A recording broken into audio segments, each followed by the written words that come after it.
What you're looking at here is a V-shaped valley.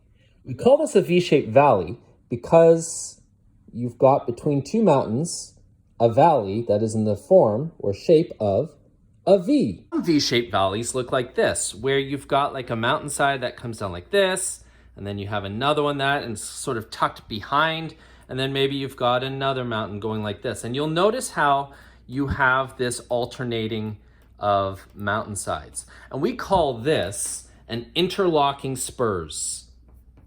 Interlocking spurs.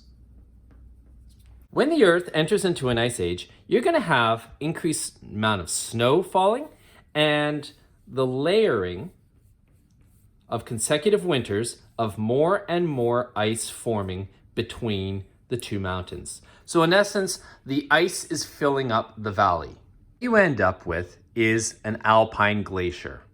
Now, as the alpine glacier gets bigger, it will begin to start to flow down a mountainside. Gravity pulls at it.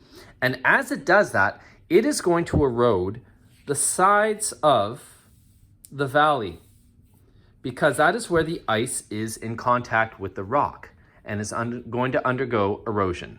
As the glacier erodes through sapping and plucking and abrasion, it's going to begin to eat away at these sides and essentially erode the rock away from this mountainside. And it's going to change the shape of the valley. And we're going to go from a V-shaped valley to what will become a U-shaped valley.